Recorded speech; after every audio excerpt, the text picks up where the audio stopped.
Hello my dear students, आप लोगों का इस नए क्लास में स्वागत है। आज की जो हमारी क्लास है, ये हमारा चैप्टर नंबर 1 का लास्ट क्लास होगा। और ये one of the most important topic है जो आपके एग्जाम में लगभग कंफर्म मान के चलिए कि आता ही आता है। ऐसा नहीं कहूंगा कि इस बार एग्जाम में आएगा ही आएगा, लेकिन क्या होता है कि हमें कुछ क्वेश्चंस ऐसे होते हैं जो उनके फेवरेट होते हैं। तो उनमें से ये जो आज मैं टॉपिक बताने वाला हूँ और उसके अलावा जो मैं आज क्वेश्चन करवाऊंगा, ये क्वेश्चन और ये टॉपिक उनका फेवरेट है, किसका? बोर्ड वालों का। और इसके पहले जितने भी क्लासेस मैंने ली हैं उस सभी में मैंने आपको इंपॉर्टेंट क्वेश्चन ही प्रोवाइड किया था। आप उन्हीं क्वेश्चंस को एक बार देख लेना अच्छे से, ठीक है? बहुत सारे स्टूडेंट्स हैं पेपर्स के पीछे भाग रहे हैं। वेरी गुड, बहुत अच्छा लग रहा है मुझे कि चलो एटलीस्ट कुछ अच्छा तो कर रहे हैं। एटलीस्ट ना पढ़ने से बेटर है या कुछ ना करने से बेटर, वो कुछ तो कर रहे हैं। लेकिन देखिए, मैं आपको एक सिंपल सा सजेशन दूंगा। सबसे पहला जो टारगेट है, जो मैंने आपको वीडियोस बना के प्रोवाइड किया है इंपॉर्टेंट क्वेश्चंस का, पहले आप उसको बुक में टिक कर लो और उसको डेली डेली बेसिस पे कवर करो। रीजन क्या है मैं बता देता हूँ। जो मैंने इंपॉर्टेंट क्वेश्चंस को टिक करवाया है, वो सारे के सारे जो क्वेश्चंस हैं वो मार्च 18 से लेके जुलाई 22 तक के हैं। जो ऑलरेडी मैं कई बार बता चुका हूं कि मार्च 18 से जुलाई 22 तक के सारे क्वेश्चन हैं। तो बेनिफिट क्या होगा कि आपने बुक में से ही रीड किया है, क्योंकि देखो बुक में से रीड करने के अपने अलग फायदे होते हैं। मैं अकाउंट के लिए नहीं कह रहा हूँ, स्टेट के लिए नहीं कह रहा हूँ, मैं सारे सब्जेक्ट्स के लिए कह रहा हूँ। यानी इको, बीए, एसपी सभी के लिए कह रहा हूँ। क्योंकि इनमें क्या है, बुक में से ही रीड करना सबसे बेनिफिशियल होता है। तो आपका एक बेनिफिट हो जाएगा। दूसरा, जो भी पेपर्स आपके पास हैं, ठीक है, एक प्रॉपर पेपर सेट ले लीजिए। नहीं अगर आपको मिल रहा है तो मैं आपको जल्द ही मैं आपको पेपर प्रोवाइड करने की कोशिश करता हूँ। एटलीस्ट सारे पेपर्स के 4 कॉपीज में आपको दे दूंगा। 4 कॉपीज का मतलब क्या है कि एटलीस्ट हर सब्जेक्ट के 4 पेपर, ठीक है? तो ये आपको मिल जाएगा, आप उसमें से डाउनलोड कर लेना या आप प्रिंट करवा लेना अच्छे से। और प्रिंट करवा के 3 घंटे कंटिन्यू बैठ के पेपर सोल्व करने की प्रैक्टिस करना। फायदा क्या होगा? फायदा ये होगा कि आपको आइडिया लग जाएगा कि हाँ 3 घंटे में बैठ पा रहा हूँ, बैठ पा रही हूँ कि नहीं, और 3 घंटे बैठने के बाद मैं कितने कंटिन्यू टाइम में पेपर मेरा कंप्लीट हो रहा है। ये सारी चीजें आपकी प्रैक्टिस हो जाएंगी, ठीक है? तो उम्मीद करता हूँ कि ये सारी बातें आप समझ गए होंगे, और समझ गए हैं तो वीडियो को लाइक जरूर कर देना। चैनल को सब्सक्राइब नहीं किए हो तो कर देना, किए हो थैंक यू सो मच। फिलहाल स्टार्ट करते हैं क्वेश्चन, और क्वेश्चन समझ में आ जाए तो कमेंट भी कर देना, ठीक है? तो क्वेश्चन क्या है, मतलब ये जो हमारा टॉपिक है वो है शेयर का प्रमाणसर वितरण। क्या नाम है? प्रमाणसर वितरण। इंग्लिश में कहते हैं प्रो रेटा अलॉटमेंट। क्वेश्चन है प्रो रेटा या प्रमाणसर का मतलब क्या था। तो यहाँ पे मैंने कहानी के थ्रू समझाने की कोशिश की है। मैं इसी को एक्सप्लेन करता हूँ और उसके बाद मैं आपको क्वेश्चन समझा दूंगा। तो ध्यान से सुना जो भी मैंने लिखा हुआ है। जब कंपनी शेयर प्रकाशित या निर्गमित या इश्यू करती है, हम तीनों में से कोई भी वर्ड यूज करते हैं। अक्सर मैं तीनों वर्ड यूज करता, इसलिए मैंने तीनों लिख दिया है। और यदि निर्गमित की अपेक्षा यदि अधिक आवेदन आता है, तो ध्यान से सुनना। एक सवाल आता है आपका एग्जाम में कि अति और अधो अभिधान अर्थात क्या। ध्यान से सुनना, एक सवाल आता है आपके एग्जाम में कि अति और अधो अभिधान अर्थात क्या। तो अति का मतलब होता है ज्यादा, अधो का मतलब होता है कम। मतलब कि क्या होगा, अगर आपको अति अभिधान का परिभाषा लिखना है तो यदि निर्गमित शेयर की अपेक्षा, निर्गमित अंश की अपेक्षा अधिक आवेदन प्राप्त हो जाता है तो उसे अति आवेदन, सॉरी अति आवेदन, अति अभिधान कहा जाता है, ठीक है? अब सवाल ये है कि इसका मतलब क्या हुआ। मैं आपको एग्जांपल देके समझाऊंगा, ज्यादा बेटर समझ में आएगा। जैसे कि मान लो आपकी एक कंपनी है और कंपनी में आपके पास थे टोटल 1,20,000 शेयर। ध्यान से सुनना, टोटल थे 1,20,000 शेयर। आपने प्रकाशित किया, मार्केट में 1,80,000 शेयर के लिए आवेदन आ गया। कितने के लिए आवेदन आ गया? 1,80,000। इसके पहले के टॉपिक्स में हमने क्या पढ़ा था? इसके पहले के टॉपिक में हम लोगों ने पढ़ा था कि हम फटाफट इसको क्या करते हैं, 60,000 को वापस कर देते हैं, ठीक है? ये पहले के टॉपिक्स में पढ़ा था। लेकिन यही तो इन लोगों ने बोला नहीं भाई ऐसा मत करो, मार्केट में नाम खराब होता है, जो बेचारे आवेदन किए होते हैं दोबारा कभी नहीं करेंगे। तो हम दूसरा तरीका इस्तेमाल करते हैं। दूसरा तरीका ये इस्तेमाल करते हैं कि ये जो 1,20,000 के बदले में 1,80 आ गया है, इनका जो बंटवारा करेंगे वो प्रमाण सर करेंगे। कैसे करेंगे? प्रमाण सर। क्लियर हुआ इतना? अभी प्रमाण सर क्या है, अभी मैं आपको यहाँ पे समझाता हूँ। जैसे सॉरी स्टेट का खुल गया। जैसे ये देखो, अतिरिक्त आवेदन को, ध्यान से सुनना, अतिरिक्त आवेदन को अस्वीकार ना करके, क्या लिखा हुआ है? अतिरिक्त आवेदन को अस्वीकार ना करके, जो मैंने क्लियरली बोला, उनका वितरण जो है वो कैसे किया जाता है, प्रमाणसर किया जाता है। अब सवाल है प्रमाणसर का मतलब क्या है। प्रमाणसर का मतलब होता है हम कैटेगरी बनाते हैं। क्या बनाते हैं, कैटेगरी बनाते हैं। अभी कैटेगरी कैसे बनाते हैं, तो यहाँ पे मैंने एग्जांपल लिखा 1000 शेयर का। ये जो मैंने एग्जांपल आपको लिख के समझाने की कोशिश की 1,20,000 वाला, ये आपका एक क्वेश्चन का है जो बोर्ड एग्जाम में पूछा गया। तो मैं अभी आपको यही वाला क्वेश्चन एक्सप्लेन करूंगा, इसलिए मैंने ये वाला लिख दिया। लेकिन जो एग्जांपल मैंने लिखा है पहले उसको समझ लेते हैं। एग्जांपल में मैंने क्या लिखा है कि 1000 शेयर के लिए, ध्यान से सुनना, 1000 शेयर के हमने प्रकाशित किया था और 2000 शेयर के लिए हमें क्या आ गया था, आवेदन। ध्यान से सुनना, हमने कितने शेयर प्रकाशित किए थे, 1000, आवेदन कितना मिला, 1000।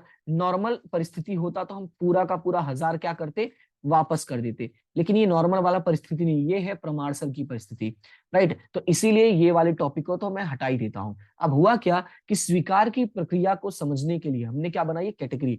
ध्यान से सुनना, हमने 3 कैटेगरी बनाई है। कितनी कैटेगरी बनाई है, 3। एक का नाम है ए, दूसरे का नाम है बी और तीसरे का नाम है सी। ध्यान से सुनना, पहली कैटेगरी में हमने 300 आवेदन को रखा। कितने आवेदन को, 300। और उसमें हमने स्वीकारा कितना, 0। यानी 300 के 300 को हमने क्या कर दिया है, अस्वीकार कर दिया है, राइट। स्वीकारा 0 का मतलब क्या होता है, हमने एक भी नहीं स्वीकारा है, यानी कि पूरा का पूरा क्या कर दिया है, अस्वीकार कर दिया है। ये हमारी पहली कैटेगरी हो गई। देखो, हमने पूरा नहीं कैंसिल किया है, हमने थोड़ा बहुत कैंसिल किया है। फिर हमने दूसरी कैटेगरी बनाई। हम दूसरी कैटेगरी में क्या करते हैं, हम पूरा का पूरा क्या करते हैं, स्वीकार कर लेते हैं। यानी जो 500 कैटेगरी वाले थे, यानी जिन लोगों ने 500 शेयर का आवेदन किया था, उनको हमने पूरा का पूरा शेयर क्या कर लिया, स्वीकार कर लिया। फिर हमने थर्ड कैटेगरी बनाई है। थर्ड कैटेगरी में हमने क्या किया कि जिन लोगों ने 1200 शेयर हमारे पास भेजा था, यानी जिन लोगों को 1200 शेयर चाहिए था, हमने उनका पूरा शेयर नहीं स्वीकारा। हमने बल्कि उनका कितना स्वीकारा, 500 ही स्वीकारा। पर कहीं मैंने लिखा कि बाकी का वापस किया, बिल्कुल नहीं। इसका मतलब ये मैंने बाकी का वापस नहीं किया। तो बाकी का क्या हुआ, ये जो डिफरेंस आपको दिख रहा है ना, डिफरेंस कितना दिख रहा है आपको, 700। ये 700 शेयर का जो पैसा था ना, वो हमने क्या किया, अपने पास रख लिया। हमने अपने पास रखा, जी कि नहीं। मतलब क्या होता है कि प्रमाण सर वितरण में हम अधिक शेयर नहीं प्रकाशित कर सकते। ध्यान से सुनना थोड़ा इस बात को।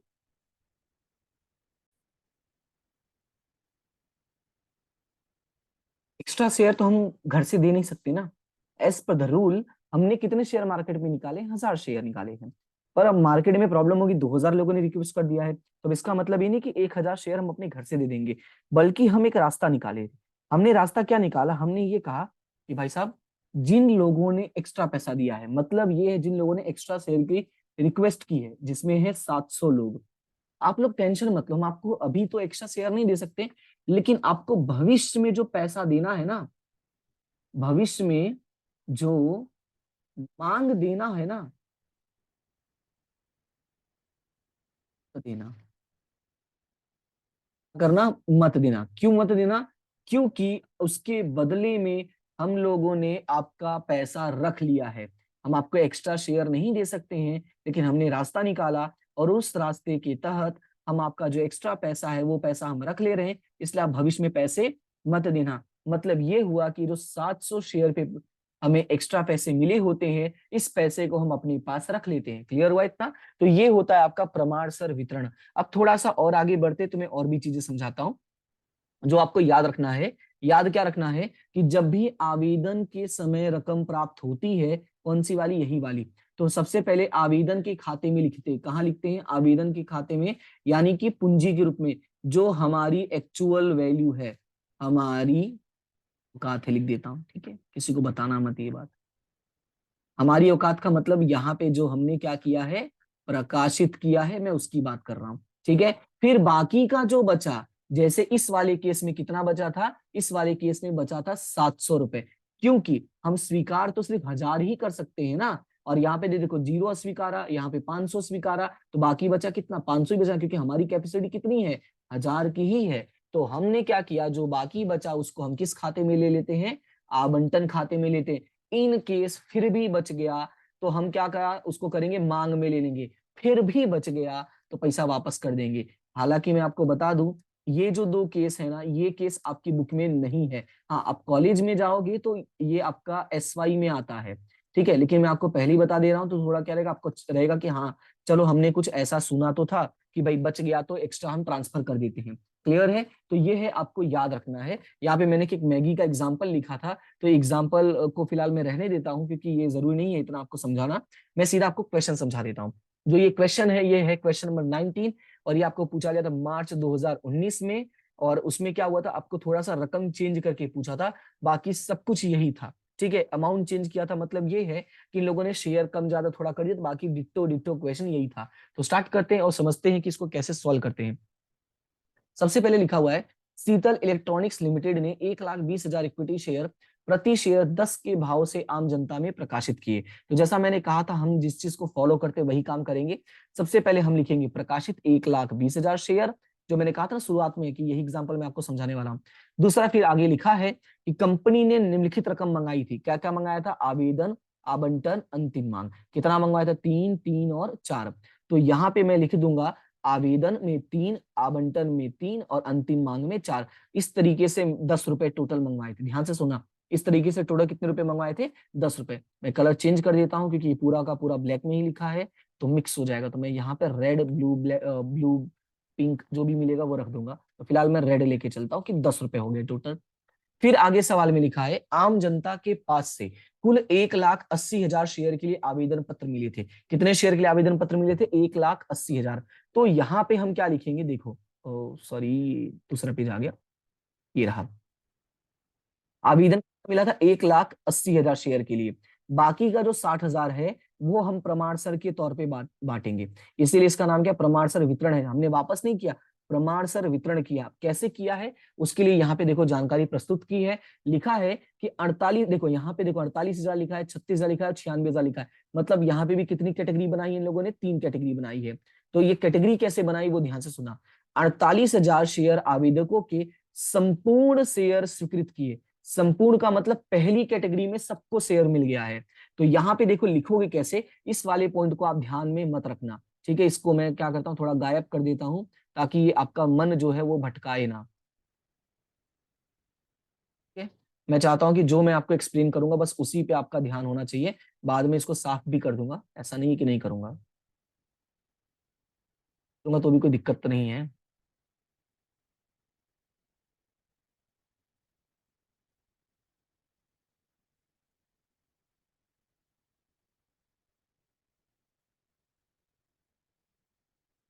ध्यान से सुनना। पहली कैटेगरी क्या बनी है कि 48,000 शेयर धारकों को पूरा का पूरा 48 मिल गया, यानी इस वाले में कोई टेंशन नहीं है। फिर दूसरी कैटेगरी क्या बनी है कि 36,000 शेयर धारकों को एक भी शेयर नहीं दिए हैं, यानी एक भी शेयर स्वीकृत नहीं किए हैं। मतलब जो दूसरी कैटेगरी बनी है उसमें हमने कितना स्वीकारा है? 0, या यूं कहूं कि 36,000 के 36,000 शेयर हमने क्या कर दिए हैं? अस्वीकार कर दिए हैं। और अगर हमने 36 के 36 अस्वीकार किया होगा तो इनका पैसा हमने क्या किया होगा? वापस किया होगा, क्योंकि हमारे पास इसके अलावा और कोई रास्ता नहीं है। अगर हमने पूरे के पूरे शेयर कैंसिल कर दिए तो हमें भाई उनके पैसे वापस करने पड़ेंगे, और कोई रास्ता नहीं है। मान लो तुम किसी दुकान पर जाते हो, दुकान पे जाते हो और बोलते हो अंकल मुझे एक समोसा और एक ब्रेड खाना है। अंकल बोलते हैं ठीक है आ जाओ खा लो। और दूसरे दुकान पे जाते हो बोलते हैं नहीं भाई हमारे पास समोसा ब्रेड नहीं है, और तुम्हारा पैसा गले में रख ले, मतलब जो उनका पैसा रखने का जगह होता है, कैसा लगेगा तुमको? यानी कि जब वो तुमको समोसा नहीं दे रहे तो पैसा क्यों ले तुम्हारा? राइट, तुमको बुरा लगेगा ना, और झगड़ा भी करोगे। तो इसी वजह से यहाँ पे भी वही बात होगी कि जिनका शेयर अस्वीकार किया गया उनका पूरा का पूरा पैसा वापस कर देंगे। और वापस करने का मतलब ये पैसा कहाँ चला जाएगा? बैंक खाते में। ठीक है, ये अभी मैं सवाल एक्सप्लेन कर रहा हूँ तो मैं आपको इतनी चीजें बता रहा हूँ। बाकी का जब रोजनामचा लिखेंगे तो और भी पकड़ेंगे, ठीक है, मतलब और भी बातें समझेंगे।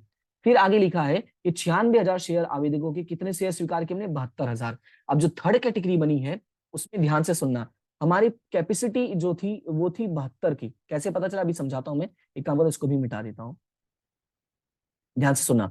हमारे पास जो रिक्वेस्ट बचा था वो कितना बचा था? 96,000 का बचा हुआ था। लेकिन हम इनको कर नहीं दे सकते थे, क्योंकि जो हमारी कैपेसिटी थी वो थी 1,20,000 की। कितनी थी? 1,20,000 की। और उस 1,20,000 में से 48,000 हम पहले ही स्वीकार कर चुके थे। तो अगर आप 1,20,000 में से 48,000 माइनस करते हो तो 72 बचेगा। और यहां पर भी बोल दिया था कि हमने कितना स्वीकारा है? उनका 72,000 ही स्वीकारा है, क्योंकि बचा ही इतना था। तो हमने 96,000 वालों का कितना शेयर स्वीकार किया है? 72,000 शेयर स्वीकार किया है। तो 96 वाले बोलेंगे ना क्या भाई ये तो गलत बात कर रहे हो ना। हमने जब आपको 96,000 का पैसा दिया है, क्योंकि जब इन लोगों ने 96,000 के लिए आवेदन किया होगा तो 96,000 के हिसाब से पैसा भरा होगा। ध्यान से सुनना, 96,000 के हिसाब से पैसा भरा होगा और हम उनका स्वीकार कर रहे हैं 72,000, और पैसा तो वापस करने की बात ही नहीं होगी इसमें, क्योंकि शेयर अस्वीकार थोड़ी किया है हम लोगों ने। तो यहाँ पे हम एक बात उनको समझाएंगे, किसको? शेयर धारकों को। हम क्या समझाएंगे कि आपका जो एक्स्ट्रा पैसा बच रहा है, कितने शेयर पे बच रहा है एक्स्ट्रा? 24,000 पे। ध्यान से सुना, जो 96,000 इधर था और इधर 72 था, 96 और 72 का जो अंतर आएगा वो कितना आएगा आपका? वो आएगा आपका 24,000। तो ये जो 24,000 अतिरिक्त शेयर आया है, इसका पैसा जो है वो हम डाल देते हैं आवंटन के खाते में। किस खाते में? आवंटन के खाते में। मतलब क्या हुआ कि हम उनको बोलेंगे देखो भाई, अभी हम पैसा सीधा आपका आवंटन में डाल दे रहे हैं, मतलब ये हुआ कि आवंटन के समय तुम्हें पैसा देने की जरूरत नहीं है। ये बातें लिखी नहीं होती, ये बातें हमें समझनी पड़ती हैं। तो मैंने आपको समझा दिए। उम्मीद करता हूँ कि सवाल तो आपको समझ में आ गया होगा। अब थोड़ा जवाब भी समझेंगे। तो पहला जो हमारा कहते हैं ना कि पहली जो कड़ी होती है सवाल। अगर सवाल की कड़ी जो कहते हैं ना कि पहली उलझ गई, अरे सुलझ गई, सॉरी, पहली अगर सुलझ गई तो बाकी का तो काम हो ही जाता है। तो ये था हमारा सवाल। अब चलते हैं रोजनामचा बनाते हैं। तो रोजनामचा बनाना कैसे होता है वो भी मैंने आपको बताया था कि इन सभी में कितने कितने रोजनामचे बनेंगे? दो दो बनेंगे। तो दो दो रोजनामचा कैसे बनता है वो थोड़ा ध्यान से देखना। सबसे पहला रोजनामचा है आवेदन का। तो आवेदन में क्या बनता है? बैंक खाते उधार आवेदन खाते जमा, वही बनता है कि नहीं? तो बैंक खाते उधार आवेदन खाते जमा। फिर दूसरे में क्या बनेगा? ये इसी में कहा गया, सॉरी ये रहा। इसी में दूसरा अपना क्या बनता है? आवेदन उधार और पूंजी जमा। तो थोड़ा ध्यान से देखना। सबसे पहले बैंक खाते उधार और आवेदन खाते जमा कितने शेयर के हिसाब से होगा? 1,80,000 गुणे 3, 1,80,000 गुणे 3। राइट, ये उम्मीद करता हूं कि आपको पता चल गया होगा कि 1,80,000 गुणे 3, 1,80,000 गुणे 3 हम कर देंगे। राइट, दूसरी बात करते हैं। ये पहली बात थी। अब ये दूसरी बात करते हैं। तो हमारा जो बेसिक रोजनामचा है ना, पहले उसी को लिखते हैं। बेसिक क्या है? इक्विटी शेयर आवेदन खाते उधार। ध्यान से सुनना, क्या लिखेंगे? इक्विटी शेयर आवेदन खाते उधार। तो आवेदन में मैंने क्या कहा था कि जितना ऊपर है उतना ही नीचे यहाँ पे लिख देना। दूसरी बात, पूंजी खाते जमा। पूंजी में मैंने क्या कहा था? जितनी अपनी औकात है। और अपनी औकात कितनी है? हमने प्रकाशित किया था 1,20,000, तो अपनी औकात उतनी ही है। 1,20,000 गुणे 3, तो ये कितना हो जाएगा? 1,20,000 गुणे 3 करोगे तो ये हो जाएगा 36,000 रुपए। क्लियर है इतना? दूसरी बात, जो शेयर हमने कैंसिल कर दिया था, नहीं अस्वीकार किया था, अस्वीकार कितना किया था हम लोगों ने? 36 का 36। तो 36,000 पूरा हमने वापस कर दिया। यानी कहाँ चला जाएगा? बैंक खाते में। तो बैंक खाते जमा क्या लिखेंगे? बैंक खाते जमा। तो ये आ जाएगा आपका 36,000 गुणे 3, यानी कि 1,08,000। क्लियर इतना? और एक्स्ट्रा कितना आया था? एक्स्ट्रा आया था 24,000 का, जो मैंने आपको समझाया। एक्स्ट्रा आया था 24,000 का, तो मैंने कहा था वो कौन से खाते में ट्रांसफर करना होगा? वो ट्रांसफर करना होगा आवंटन के खाते में। तो 24,000 गुणे 3 करोगे तो ये कितना हो जाएगा? 72,000 हो जाएगा। क्लियर है? और यहाँ पे देखोगे तो मैंने लिख भी दिया है। सबसे पहले पूंजी खाते ले जाएंगे, दूसरी बार हम जो अस्वीकार किया उसका पैसा वापस करेंगे, तीसरा फिर अंतर की रकम को हम सबसे पहले कहाँ ले जाएंगे? आवंटन में ट्रांसफर करेंगे। तो यही बातें मैंने यहाँ पे भी लिखी कि नंबर 1, नंबर 2, नंबर 3 कैसे सॉल्व करना होता है। क्लियर है? ये हमारा सबसे इंपॉर्टेंट स्टेज होता है, पहला वाला। अगर ये स्टेज आपका सही निकल गया तो बाकी का स्टेज अपने आप सही हो जाएगा। अब चलते हैं दूसरे स्टेज पे। दूसरा स्टेज है आवंटन का। तो आवंटन में भी दो रोजनामचा बनेगा। पहला बनेगा पैसा मांगने का। तो पैसे तो देखो भाई सबसे मांगेंगे। अब ऐसा नहीं किसी ने एडवांस दिया है तो उसको बोले भाई तू कान बंद कर ले, मत सुनना, नहीं। हम जब अनाउंसमेंट करेंगे तो सबको ही करेंगे। यानी रोजनामचा क्या बनेगा? आवंटन खाते उधार पूंजी खाते जमा। ये हम इसके पहले भी कर चुके हैं, राइट? आवंटन उधार और पूंजी जमा कितने शेयर पे मांगोगे? तो पूरे के पूरे 1,20,000। तो हम यहाँ लिखेंगे 1,20,000 गुणे 3, यानी कि 3,60,000। यहाँ पे भी लिखेंगे 3,60,000। क्लियर है? ये हमारा फर्स्ट पॉइंट क्लियर हो गया। उसके बाद पैसे मिलेंगे। तो देखो यहाँ पे ना अप्राप्त मांग है ना अग्रिम है, लेकिन हमें पैसे पूरे नहीं मिलेंगे। तो वो सब मैं बातें बाद में बताता हूँ, पहले रोजनामचा लिखना। रोजनामचा क्या लिखोगे? बैंक खाते उधार आवंटन खाते जमा। क्लियर हुआ इतना? अब इसी को समझना है, ध्यान से सुनना। पहले मैं बैंक वाला एक्सप्लेन करता हूँ। हमें कुल कितने पैसे मिलने वाले थे? 3,60,000। तो यहाँ पे देखो मैंने लिखा है 3,60,000, यहाँ पे लिखा कुल मिलने योग्य रकम। लेकिन हुआ क्या गड़बड़? गड़बड़ ये हुआ कि कुछ पैसे तो हमें पहले ही जमा कर लिए थे। किसके पैसे? तो ये जो 24,000 इक्विटी था आपका, ये वाला, ये 24,000 इक्विटी वालों का पैसा तो आपने पहले ही जेब में डाल लिया था। सॉरी, ये पूरा ज्यादा हो गया। 72,000। ये पैसा तो आपने पहले ही जेब में डाल दिया था। तो क्या ये पैसा अब आपको मिलेगा? बिल्कुल नहीं मिलेगा। तो यहाँ पे उस 3,60,000 में से 72,000 क्या हो जाएगा? माइनस हो जाएगा। यानी कि जितना रकम पहले ही प्राप्त हो चुका था। समझ में आया? तो 3,60,000 माइनस 72,000 करोगे तो ये आ जाएगा आपका 2,88,000। ये पहला स्टेज हो गया। दूसरा, आवंटन खाते जमा। मैंने अभी तक जितना भी सवाल करवाया मैंने कहा था आवंटन जितना उधार होता है उतना ही जमा कर दो, लेकिन इसमें भी एक इश्यू है। थोड़ा ऊपर चलो और देखो इशू क्या है। ये है कि यहाँ पे ऑलरेडी आवंटन को आप जमा कर चुके हो, कितने से, 72,000 से। मतलब 72,000 को अब जमा नहीं करना है, तो कैसे लिखोगे, फिर से वही बात आ जाती है कि 3,60,000 ये पूरा में भर जा रहा है यार। कलर चेंज, ब्लू नहीं ग्रीन। हमें कितने पैसे मिलने वाले थे, 3,60,000, यानी आवंटन में कितना जाने वाला था, 3,60,000। देखो मैंने यहाँ पे लिखा है कुल आवंटन की रकम कितनी थी, 3,60,000, लेकिन उसमें से 72,000 रुपए जो है, देखो यार ये क्या हो रहा है,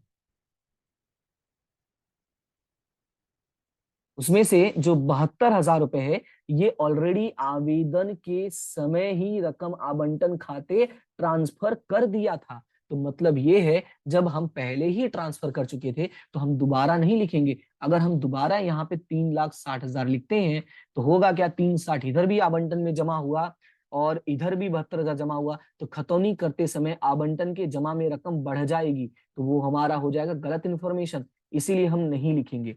तो यहाँ पे माइनस कर दिया और माइनस करने पे कितना आएगा, 288। तो हमने कितना लिख दिया, 288। क्लियर है, ये था हमारा दूसरा स्टेज। और मेन जो होता है हमारा यहीं तक होता है, उसके बाद सवाल खत्म हो जाता है, बाकी का तो सिर्फ कॉपी पेस्ट करना होता है। यानी पहले वाले स्टेज में दूसरे वाले रुद्रांचे में, और दूसरे वाले स्टेज में दूसरे वाले रुद्रांचे में ही तकलीफ होती है।